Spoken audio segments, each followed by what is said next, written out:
Hi നമസ്കാരം. ഞാനിപ്പോൾ നിൽക്കുന്നത് ഉമ്മന്നൂർ ഗ്രാമപഞ്ചായത്തിലാണ് ഇപ്പോൾ നിൽക്കുന്നത്. ഇവിടെ ഒരു ഉണ്ണിച്ചേട്ടന്റെ വീട്ടിലേക്ക് വന്നിരിക്കുകയാണ്. കാരണം എന്ന് വെച്ചാൽ നമ്മുടെ ഒരു മഴവിൽ മനോരമയിലെ ഒരു സ്റ്റാൻഡപ്പ് കോമഡിയിലൂടെ വളരെ പ്രശസ്തി ആർജിച്ച ഒരാളാണ് ഉണ്ണിച്ചേട്ടൻ. വളരെ യാദൃച്ഛികമായിട്ടാണ് അദ്ദേഹം കൊട്ടാരക്കരയിൽ നടന്ന മഴവിൽ മനോരമയുടെ ഓഡീഷനിൽ പങ്കെടുത്തത്. എന്നാൽ ഇദ്ദേഹത്തെ ഉൾപ്പെടെയുള്ള 5 പേരെ സെലക്ട് ചെയ്തു. അങ്ങനെ ഈ ചേട്ടൻ എറണാകുളത്ത് പോയി അവിടെ താമസിച്ച് ഗ്രൂമിങ്ങിനൊക്കെ വിധേയനായതിനു ശേഷം സ്റ്റാൻഡപ്പ് കോമഡി പറയുകയായിരുന്നു. അങ്ങനെ ഒരു സമ്മാനമൊക്കെ ആയിട്ട് ഇവിടെ തിരിച്ചു വന്നിരിക്കുകയാണ്. എന്തായാലും വലിയ കഴിവുകളൊന്നുമില്ലാത്ത ഇദ്ദേഹം വളരെ പെട്ടെന്ന് തന്നെ പ്രശസ്തനായി എന്നുള്ളതാണ് നമ്മളെ ഞെട്ടിച്ച ഒരു കാര്യം. അദ്ദേഹത്തിന്റെ വിശേഷങ്ങൾ അറിയാനായിട്ടാണ്, ഇദ്ദേഹത്തിന്റെ കഴിവുകൾ എന്തൊക്കെയാണ് എന്ന് അറിയാനായിട്ടാണ്, അതുപോലെ തന്നെ ഇദ്ദേഹത്തിന്റെ ജീവിത സാഹചര്യങ്ങളൊക്കെ വളരെ ബുദ്ധിമുട്ട് നിറഞ്ഞതാണെന്നാണ് നമ്മൾ മനസ്സിലാക്കിയത്. അതെല്ലാം കൂടി മനസ്സിലാക്കിക്കൊണ്ട് ഇദ്ദേഹത്തിന്റെ എന്താണ് കഴിവുകൾ എന്നുള്ളത് നിങ്ങളെ കൂടി അറിയിക്കുവാൻ വേണ്ടിയിട്ടാണ് ഇദ്ദേഹത്തിന്റെ വീട്ടിൽ എത്തിച്ചേർന്നിരിക്കുന്നത്. നമുക്ക് അദ്ദേഹത്തിന്റെ വിശേഷങ്ങളിലേക്ക് കടക്കാം. അപ്പൊ ചേട്ടാ നമസ്കാരം. അപ്പൊ ചേട്ടന്റെ ഒരു പരിപാടി ഞാൻ മഴവിൽ മനോരമയിൽ കൂടി കണ്ടിട്ടാണ് ചേട്ടനെ കാണാനായിട്ട് വന്നത്. അപ്പൊ എങ്ങനെയാണ് ഇത്തരത്തിലൊരു കഴിവ്, കലാവാസന നേരത്തെ ഉണ്ടായിരുന്നോ? എങ്ങനെയാണ് ഈ മഴവിൽ മനോരമയുടെ ഫ്ലോറിലേക്ക് എത്തപ്പെട്ടത്? ഇവിടെ വൈസ് ചാൻസലറായിട്ട് ഞാൻ കൊട്ടാരക്കര ആവശ്യത്തിന് പോയതായിരുന്നു. അവിടെ ചെന്നപ്പോഴാണ് ഓഡിഷൻ ഉണ്ടെന്ന് അറിഞ്ഞത്. അങ്ങനെ പേര് കാണുമ്പോൾ ഞാനും ചെന്ന് അവിടെ അതായി അതായപ്പോൾ അവിടെ ഒരു ഫോം തന്നെ പൂരിപ്പിക്കാൻ പറഞ്ഞു. അതിനെ പൂരിപ്പിച്ചു കൊടുത്ത് അപ്പോഴും എൻ്റെ മനസ്സിൽ എന്തോ അവതരിപ്പിക്കുന്നൊന്നുമില്ല. അപ്പോഴും എൻ്റെ 500 പേര് വന്നു. അപ്പോഴും ഒരുപാട് സമയം കഴിഞ്ഞിട്ടായിരുന്നു എൻ്റെ നമ്പർ വിളിക്കാൻ എനിക്കറിയാമായിരുന്നു. എൻ്റെ 10 200 നമ്പറായിരുന്നു. അപ്പോഴാണ് വിളിക്കുന്നത് 10 12 20 പേരുടെ നമ്പറായിരുന്നു വിളിച്ചിരിക്കുന്നത്. അപ്പോൾ എനിക്ക് മനസ്സിലായി അങ്ങനെ എന്തോ അവതരിപ്പിക്കാൻ വേണ്ടി ഞാൻ സ്കൂളിൽ 4 8 പ്രശ്നം കണ്ടിട്ട് എൻ്റെ മനസ്സിലാക്കുന്നു. അത് അവതരിപ്പിക്കുമ്പോൾ അവരായിരുന്നു 20 ദിവസത്തിനകം വിളിക്കും, ഇല്ലെങ്കിൽ നോക്കണ്ടെന്ന് പറഞ്ഞു. അങ്ങനെ 20 ദിവസങ്ങൾക്ക് വിളിക്കും. എറണാകുളത്ത് പോയി ഓടിന് പങ്കെടുക്കുകയും ചെയ്തു. അങ്ങനെയാണ് ഇത് പങ്കെടുക്കുന്നത്. ചേട്ടൻ എന്തോ അസുഖം? എനിക്ക് ക്യാൻസർ ആയിരുന്നു. വയർ ക്യാൻസർ വന്ന് നാക്കിന്റെ പയർ മുട്ടു. അപ്പോൾ സംസാരിക്കാൻ ഭയങ്കര ബുദ്ധിമുട്ടായിരുന്നു. ആർട്ടിഫിഷ്യലായിരുന്നു.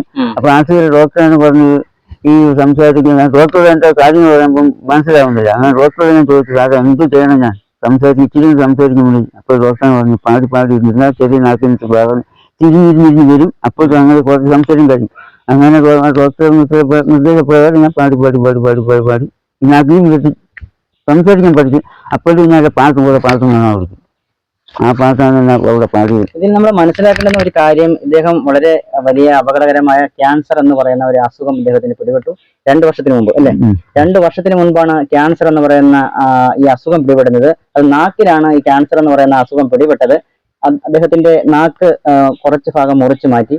അപ്പൊ നാക്ക് മുറിച്ചു മാറ്റിയതോടുകൂടി സംസാരിക്കുവാനുള്ള ബുദ്ധിമുട്ട്, അതായത് സംസാരിക്കുന്ന ഒട്ടും ചെയ്യാത്ത ഒരു സാഹചര്യത്തിലേക്ക് എത്തി. അപ്പൊ അദ്ദേഹം പറഞ്ഞത് ഇതാണ്, ഇപ്പൊ ഡോക്ടറോടത് എങ്ങനെയാണ് എനിക്കിനി സംസാരിക്കാൻ കഴിയുക എന്നുള്ള ചോദ്യത്തിന് ഡോക്ടർ പറഞ്ഞത്, താങ്കൾ പാട്ടുകളൊക്കെ എടുത്ത് യൂട്യൂബ് വഴിയൊക്കെ പാട്ടുകളൊക്കെ എടുത്ത് പാടി സംസാരിച്ച് താങ്കളുടെ സംസാരശേഷി തിരികെ കൊണ്ടുവരണം എന്നുള്ളതാണ് ഡോക്ടർ പറഞ്ഞത്. തിരിഞ്ഞു വരുമെന്ന് പറഞ്ഞു. അപ്പൊ അതനുസരിച്ച് ഇദ്ദേഹം യൂട്യൂബിലൊക്കെ പാട്ടുകളൊക്കെ കേട്ടു തുടങ്ങി. അപ്പൊ അദ്ദേഹം പറഞ്ഞത് ഈ യൂട്യൂബിലേക്കുള്ള കട്ടിയുള്ള ഹിന്ദി പാട്ടുകൾ ഇദ്ദേഹം കേൾക്കാൻ തുടങ്ങി. ആ പാട്ടുകൾ പാടി പഠിക്കുവാൻ തുടങ്ങി.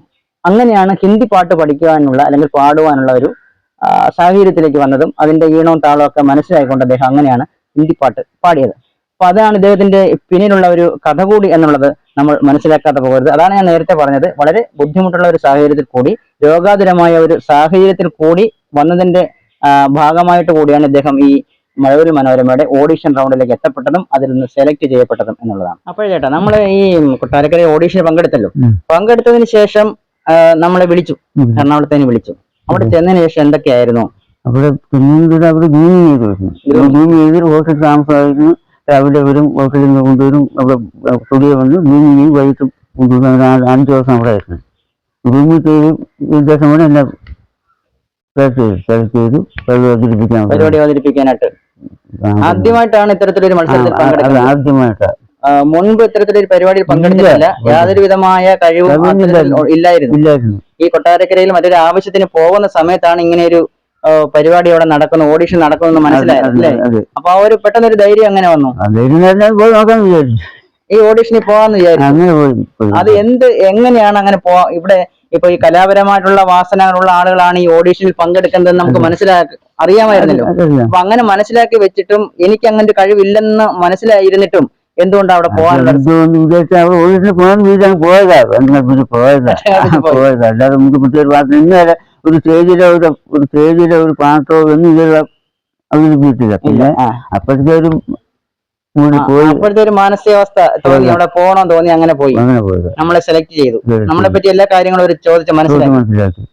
അപ്പൊ പിന്നീട് അവര് വിളിക്കുമായിരുന്നു അല്ലേ? എന്തായാലും ഇതാണ് ഇതിന്റെ പിന്നിലെ കഥ. ചേട്ടന്റെ ആ മനസ്സിലുള്ള ഒരു ധൈര്യം, തന്നിൽ ഒരു കഴിവില്ലെന്ന് മനസ്സിലാക്കിയിട്ട് പോലും ഈ പരിപാടിയിൽ എനിക്ക് പങ്കെടുക്കണം എന്നുള്ള ഒരു ആത്മധൈര്യം, ആ ധൈര്യം അദ്ദേഹത്തെ വലിയ ഒരു വേദിയിലേക്ക് കൊണ്ടെത്തിച്ചു എന്നുള്ളതാണ് നമുക്ക് മനസ്സിലാക്കാൻ കഴിയുന്നത്. ഇനി അദ്ദേഹത്തിന്റെ കുടുംബത്തിലെ കുറച്ച് വിശേഷങ്ങൾ കൂടിയാണ് നമുക്ക്. എനിക്കൊന്ന് പറയാനുള്ളതെന്ന് പറഞ്ഞാൽ, എന്നെ പോലെ രോഗം ഒരുപാട് പേരുണ്ട്. അവർക്കും അവരിങ്ങനെ പറ്റത്തില്ല എന്ന് ചോദിക്കുന്ന ഒരേ വ്യത്യാസമുണ്ട്. വ്യത്യാസം വന്ന് അവർക്കും ഇതിൽ വരാം, നമ്മൾ വിദ്യാർത്ഥി നടത്താം, നമുക്ക് വിദ്യാർത്ഥി സാധിക്കും. അവരും വരാൻ വലിയ കാര്യം. ഞാൻ വന്ന 10 പേര് നമുക്ക് കാണാൻ വലിയ. അതാണ് ഇതിന് പിന്നിലെ മറ്റൊരു കാര്യം എന്നുള്ളത്. നമ്മൾ വിചാരിച്ചാൽ നടക്കാത്ത കാര്യമില്ല എന്നുള്ളതാണ്. അദ്ദേഹത്തിന്റെ അച്ഛനും വളരെ രോഗാതുരമായ അവസ്ഥയിൽ സ്ട്രോക്ക് ബാധിച്ച് അദ്ദേഹമാണ് സംരക്ഷിച്ചു പോരുന്നത്. വളരെ ബുദ്ധിമുട്ടുള്ള ഒരു കുടുംബത്തിൽ നിന്നാണ് ഇദ്ദേഹം വരുന്നത്. അത്തരത്തിലുള്ള ഒരു കാര്യം കൂടി പ്രിയപ്പെട്ട പ്രേക്ഷകരെ അറിയിക്കുകയാണ്. അദ്ദേഹത്തിന്റെ നമ്പർ കൂടി ഞങ്ങൾ ഈ വീഡിയോയിൽ ചേർക്കുന്നുണ്ട്. സഹായിക്കാൻ കഴിയാവുന്ന പ്രേക്ഷകരുണ്ടെങ്കിൽ അദ്ദേഹത്തെ സഹായിക്കാം. അത്തരത്തിലൊരു വലിയ ബുദ്ധിമുട്ട് അനുഭവിക്കുന്ന ഒരു സാഹചര്യത്തിൽ കൂടിയാണ് അദ്ദേഹം കടന്നു പോകുന്നത് എന്നുള്ള ഒരു വിവരം കൂടി പ്രേക്ഷകരെ അറിയിക്കും. ചേട്ടാ, ഈ യൂട്യൂബിലൊക്കെ പാട്ടുകൾ, ഹിന്ദി പാട്ടുകൾ, അത് കട്ടിയുള്ള പാട്ടുകൾ പാടി അല്ലേ? അതൊരു പ്രയത്നം തന്നെയാണ്. കാരണം എനിക്ക് സംസാരിക്കണം എന്നുള്ള ഒരു ഇതുണ്ട്. അപ്പൊ അതുകൊണ്ട് ഈ കൂടുതൽ കട്ടിയുള്ള വാക്കുകൾ ഉച്ചരിച്ച് അതിലൂടെ സംസാരിക്കാനുള്ള ശേഷി വീണ്ടെടുക്കുക. അപ്പൊ അങ്ങനെ കേട്ട് പഠിച്ച ആ പാട്ടിലെ ഹിന്ദിയിൽ പഴയ പാട്ടാണ് ഏറ്റവും കേൾക്കാൻ കൊള്ളാണ്. ആ മുഹമ്മദ് റാബി സാഹിബിന്റെ ഒരു പാട്ട് പാടാം. കേൾക്കാൻ കൊള്ളാൻ നല്ല പഴയ പാട്ട് പാടാം. चाहूंगा मैं तुझे चांद सवेरे, फिर भी कभी अब नाम को तेरे आवाज में न दूंगा, आवाज में न दूंगा. चाहूंगा मैं तुझे चांद सवेरे, देख मुझे सब है बता, सुंदर है तू मंदी सदा, देख मुझे सब है बता. ഒരു രാത്രി കൊണ്ട് കേരളത്തിന്റെ മനസാക്ഷിയെ എനിക്ക് തോന്നുന്നു വേദനിപ്പിച്ചു എന്നൊരു സംശയമുണ്ട്. ആ അർബുദം വന്ന് സംസാരിക്കാൻ ശേഷിയില്ലാത്ത മനുഷ്യന്റെ അതിജീവനം ഞങ്ങളെ ആകെ കണ്ണു നനയിപ്പിക്കുന്ന ഒന്നാണ്. ആ മനുഷ്യന്റെ വീട്ടിലാണ് ഞങ്ങൾ ഇന്നിരിക്കുന്നത്. ഈ മനുഷ്യന്റെ അച്ഛൻ പക്ഷാഘാതം വന്ന് കിടപ്പ് രോഗിയാണ്, മനുഷ്യന്റെ അമ്മയാണ്. ഈ രണ്ടുപേരെയും ഈ അർബുദബാധിതനായ ഈ മനുഷ്യൻ സംരക്ഷിക്കുന്നത്. അദ്ദേഹത്തിന് ഭാര്യയും 2 പെൺകുഞ്ഞുങ്ങളുമാണുള്ളത്. ഭാര്യ തൊഴിലുറപ്പ് തൊഴിലാളിയാണ്. ഇദ്ദേഹം ഈ രോഗം ഇപ്പോഴും എല്ലാ മാസവും ചെക്കപ്പിന് RCCയിൽ പോകണം. എന്നാലും ഈ രോഗത്തിന്റെ അസ്വസ്ഥതകൾ വകവയ്ക്കാതെ എല്ലാ ദിവസവും വെളുപ്പിന് ടാപ്പിങ്ങിന് പോയും ആ അദ്ദേഹത്തിന്റെ ഭാര്യ തൊഴിലുറപ്പിന് പോയുമാണ് ഈ കുടുംബം മുന്നോട്ട് പോകുന്നത്. ഇത് കാണുന്ന നമ്മുടെ പ്രേക്ഷകർ, ഇവർക്ക് എന്തെങ്കിലും സുമനസ്സുള്ളവർ എന്തെങ്കിലും ചെയ്യാൻ സാധിക്കുമെങ്കിൽ അതൊരു വലിയ വലിയ വലിയ കാര്യമായിരിക്കും. അവൻ ഇപ്പോൾ പാവപ്പെട്ട കുടുംബത്തില് അവന് സുഖമില്ലാത്തവന്, അവന് അന്വേഷിച്ചു കൊടുക്കാനൊന്നും ആരുമില്ല. അവൻ ഇങ്ങനെ ഒരു ഭാവിയിൽ നല്ലതായിരിക്കും. എല്ലാവർക്കും വളരെ സന്തോഷം. ഞാൻ കണ്ടെടുത്തോളം സന്തോഷം.